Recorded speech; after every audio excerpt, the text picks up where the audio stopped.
Ito guys, good afternoon ulit sa mga kapwa nating ano diyan, mga applicant na mag-a-apply. Regarding kasi dun sa pinos natin na ano, hiring ang ano ngayon, ang Australia sa mga auto technician at saka electrician. Marami kasing ano, maraming nadi-disappoint or nadidismaya dahil ano daw, napakarami daw ng requirements ng Australia. Kesyo kailangan pa daw ng ganito. Wala na tayo kasing magagawa doon mga ano mga boss eh. Yun kasi ang ibinaba ng Australia na requirements para makapunta ka dito. At baka magulat kayo kasi hindi lang yan requirements. Kasi ang hinihingi pa lang sa inyo is CV. Tapos, ang tinatanong nila para ma-exempted kayo sa IELTS, kailangan mayroon kayong ano, TOR. So, ibig sabihin, hindi yun yung TESDA certificate. Mayroon kayong TOR at least 1 year na may ano kayo, mayroon na yung tinatawag na academics, yung mga subject na ano, sa isang semester at least mayroon kayong 3 na academic subject. So bali 6. Ayan. Hindi kasi ano para ma-exempted kayo sa ano sa IELTS. Kasi ako ganun eh. Mayroon kasi akong 2 years na ano, nag-aaral ako sa vocational. So vocational lang naman ang inaral ko, tapos meron pa akong certificate sa ano, sa TESDA, bali 3 certificate 'yon. Ano, maliban doon, automotive ako, tapos electronics technology din. So 2 years 'yon. So 'yun guys, ang sabi kasi sa akin nung nag-apply ako, kailangan daw ng TOR. So iniisip ko, oo nga, kasi pasok naman ako. So 'yun ang sinubmit ko. Ganito kasi para hindi kayo ano, kasi ang ano diyan, hinihingi nila, yun lang naman, updated CV, tapos kung may TOR kayo, at least 1 year kayong mayroon kayong 1 year na may per sem kayo, may 3 academic subject kayo, okay na yun. Ngayon kung wala naman kayong ano TOR, so magano kayo, kailangan yung kumuha ng ano, kailangan yung makapasa sa IELTS. Kung halimbawa graduate high school kayo o kaya nakapag-TESDA naman kayo, pero certificate lang naman yun, wala kasing TOR yun eh. So yun ang ano, guys, mga boss, sa mga nag-apply, yun ang ano natin, yun ang magiging kumbaga mas madali kayong makapag-apply kung meron kayong TOR. Ano kasi yung iba ano na kesyo gano'n, maraming ganito. Sa Pilipinas, guys, sa Pilipinas marami ring ano, mataas din ang standard ng ano natin diyan. Halimbawa, company. Oh, ang sasabihin ng company, may experience ka na ba? Yun na nga eh. Papasok ka sa company para magka-experience ka, tatanungin ka ngayon. Tatanungin ka kung may experience ka. Kaya nga papasok ka eh. Kaya nga mag-a-apply ka ng trabaho para magka-experience ka. Hindi yung kaka-apply mo pa lang, graduating ka, sabihin sa'yo, may experience ka na ba? Mali yun. Hindi yun dapat. So ngayon, yung iba, mas mabuti pa, yung iba, nakakapag-ibang bansa, halimbawa, Middle East. O hindi masyadong marami ang ano dyan, ang requirements sa Middle East. Ako nag-apply ako dyan, 2 months lang ako, 3 months, nakapag-Saudi na ako. Hindi naman company company pa rin, pero hindi siya dealership. Pero Lexus Toyota ako diyan sa ano, 8 years ko din diyan. Isang company lang ako diyan. Yung kasi ang ano yung syempre guys, hindi masyadong marami ang ano ko requirements ko diyan sa Saudi dati. Pero ang problema kasi mababa rin ang sahod. Yun ang ano. Biro mo nagtagal ako ng 8 years diyan. Parang wala lang, di ba? Parang ano ko na lang yun, ginamit ko na lang na para magka-experience pa ako. Pero may experience naman ako kahit papaano sa Pilipinas pa lang. Ayan. Sa Pilipinas kasi nag-apply ako. Ito nag-apply ako sa Kasa. Una, Mitsubishi. Sabi sa akin, tatawagan na lang. So, hindi ko na inaasahan yun. Tatawagan na lang. Tapos pag halimbawa nakapasok ka, hindi mo naman makita yung sahod mo. Yun na nga, mataas ang standard sa Pilipinas guys. Mataas ang ano sa atin. Pero, kulang pa mo pa ibayad sa pang-araw-araw mo yung sahod mo. Siguro yung iba, pag meron ka ng bahay, pero malabo kasi yun kasi sa atin transpo pa lang. Halimbawa, medyo malayo-layo yung lugar mo dun sa trabaho mo. Araw-araw yan traffic. Guys, dito sa Australia, guys, unang salta ko pa lang dito, naramdaman ko agad yung ano, yung parang ano siya, wala talagang stress.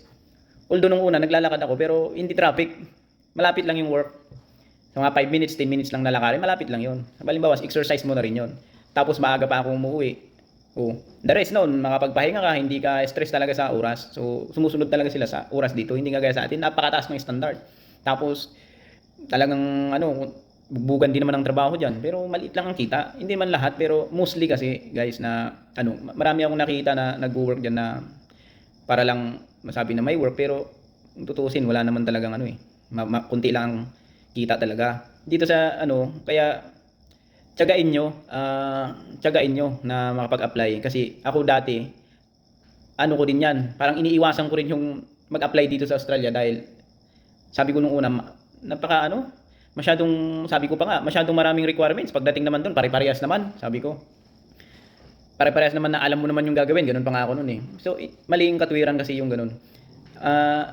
Dito kasi, halimbawa sa Pilipinas kasi, kikita ka lang ng ano, ganun naman, pare-parehas naman, mataas din ang standard dyan, pero maliit ang sahod.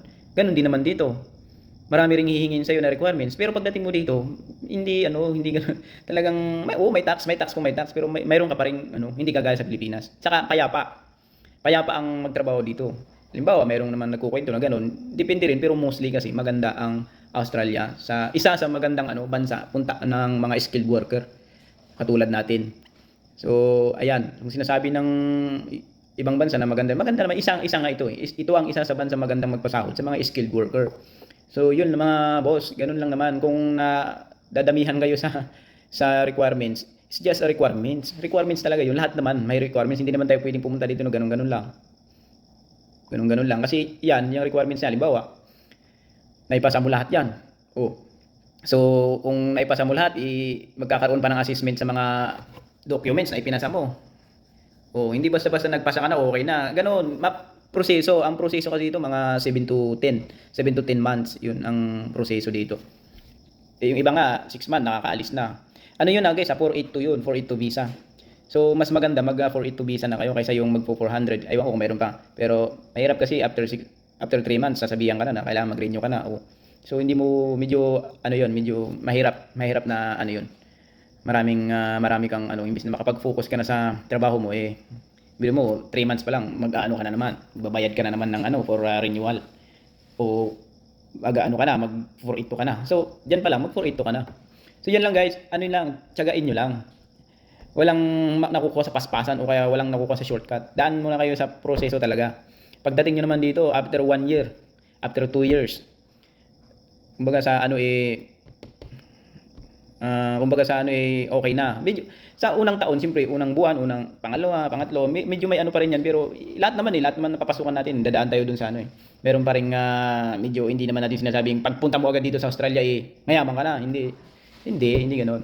Ang inaano natin guys, yung makapagtrabaho tayo ng maayos, meron tayong naipapadala ng sapat, hindi kagaya dati na patong-patong na yung utang mo, di mo pa nababayaran yung utang mo, mangungutang ka naman dahil yung sahod mo, wala talaga. Hindi talaga sasapat at wala talaga. Hindi talaga po pwede. So, ngayon, dahil lang dyan sa requirements na, sa dami ng requirements, hindi ka na mag-apply or hindi mo na i-grab yung opportunity mo dito. Hanggang ganun na lang dyan. Kahit sabihin pa ng iba na, hindi, maganda dito pag may negosyo. Yun ba, may negosyo ka na ba? O, yung iba, nagka-negosyo, nagka-shop, nagkaroon ng talyer dahil may puhunan. Nag-ibang bansa din yung mga yan. Tapos nag-ipon, umuwi, nag-shop. So yun. Tayo kung diyan, medyo malabo Pero meron pa rin naman na nakakapag ganun pero hindi lahat. So kaya tayo kung wala tayong ibang opportunity, walang iba tayong pagkakataon na grab mo na yung opportunity kasi kung lumipas itong buwan na to, next year na naman yung yung hiring. So ito kasi yung pinupost ng Caves kasi Caves ang nagpo-post.